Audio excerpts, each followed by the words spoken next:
All right, we're a little over 24 hours since Jets head coach Aaron Glenn announced that he'd fired defensive coordinator Steve Wilks. Our New York Post sports columnist Mark Cannizzaro has spoken with some of the players about the firing and what we should expect from the Jets defense for the rest of the season. Mark, I say rest of the season like they've got like a whole half of the season left, but 3 games. But I want to talk to you because just last week you had an article out on the website titled "The Jets Should Be Steve Wilks' Next One and Done NFL Stop." You spoke with some of the players on a Zoom call after the news was announced. What are they saying about the firing at interim defense coordinator Chris Harris?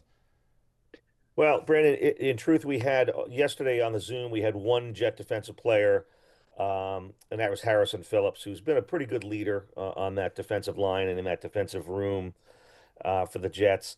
He didn't really speak a lot about Wilkes, which I thought spoke some volumes. His message was much more about his belief in Aaron Glenn's vision going forward. So, I didn't get a sense of, that guys were sad that Wilkes is gone, although he's a nice man. But this is a guy that came to the Jets. I believe it was five consecutive one and done, trips in the NFL, jobs in the NFL. He was, this was his 20, sorry, he's had 21 jobs in college and the pros since he started his coaching career. This is his 16th one and done. Now, obviously, early in his career when he was college coaching, he's trying to move up the ladder. That's a little bit of a different story. However, he has not. I mean, this is a guy that was fired after 1 year with the 49ers as their defensive coordinator after they went to the Super Bowl. So that's just there's red flags there, and the Jets just never really had an identity on defense.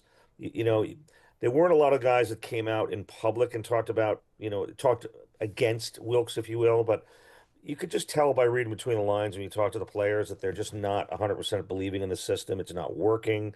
There's not a lot of adjustments being made. And you kind of saw that in games. The last two games in particular, Wilkes was badly outcoached. I mean, the Miami game, Mike McDonald ran circles around him with his 15 scripted plays to start the game. The Jets they were down 21 nothing before they could breathe. And then just this past week, I think the Jets went into that game. Um, Believing that the Jaguars going to run the ball down their throats because that's what the Jaguars' MO had been. And what do the Jaguars do? They play action the Jets to death, and I mean, the receivers are running wide open all over the place. No adjustments were made. The Jets have been horrible on play action all year long. So these last two games are the last straw for Aaron Glenn, and I do like this move. Just nothing against Wilkes personally, but I like this move. They brought elevated Chris Harris up, who's their defensive backs coach and passing game coordinator.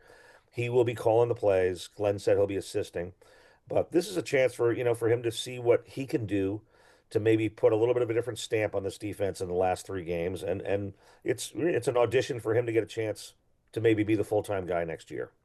An opportunity for everybody, both coaches and players, especially with players having to put some better football out there on tape. So let's look ahead a little bit. Do you have any early DC candidates for next season that you think Aaron Glenn could or should take a look at? Well, I mean, I think outside of Chris Harris, who's getting his chance now, there's a few guys. There's a former Jet safety named Jim Leonard who's on the Broncos staff, who's done some head coaching in college. He's worked his way up the ladder. He certainly could be a guy who could be in the mix. And then you got a couple of head coaches right now that are probably not going to be brought back. Raheem Morris in Atlanta is certainly a candidate for not being back to Atlanta as its head coach. And, he's got, traditionally a good defensive mind. He's done very well as a defensive coordinator. Another head coach is Jonathan Gannon with the Cardinals, who are a pretty bad team. He has a defensive background, obviously. Those are some guys with some experience that I see, that could be in the mix. But I'm interested to see. I'm not expecting Chris Harris to work miracles starting Sunday in New Orleans, but I am interested to see a different look, maybe a different identity on defense these next 3 weeks. And he's an up and comer. He's young. He's a former NFL safety who's got a chance to put his stamp on this thing. So I'm kind of looking forward to seeing what happens in New Orleans. If we see a little bit of a different, a little more of a more passionate, aggressive defense than we've been seeing, under Wilks. I'm gonna throw a name out there, Mark, and you tell me if Aaron Glenn should kick the tires on this one. And I know he has a long history with the New York Giants, but what about Antonio Pierce?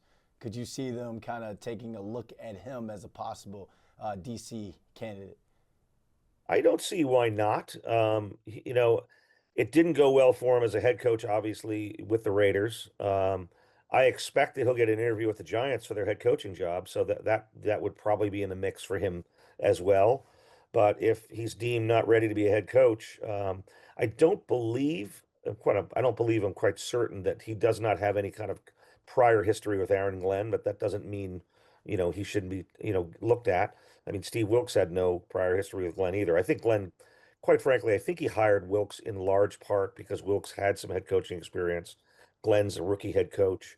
Tanner Engstrand, his offensive coordinator, is a first-time coordinator, as is or was Chris Banjo, his special teams coordinator. So I think there was an element to that to why Steve Wilks, he's an older coach, who's had some experience in the league, albeit maybe not very successful. But yeah, I don't see any reason why Antonio shouldn't be a candidate as well. I mean, he's obviously been out, since the Raider experience, and that kind of went south, unfortunately. But I listen. I think every door should be opened and checked into on the part of the Jets and on the part of Glenn, because this has been a defensive disaster this season. I mean, Aaron is he's a defensive coach. As he cut his teeth obviously as the Lions defensive coordinator. That's why he was brought in here. He helped turn that Lion defense around from bottom of the league to to much better. They were never a top defense in the league, but you know.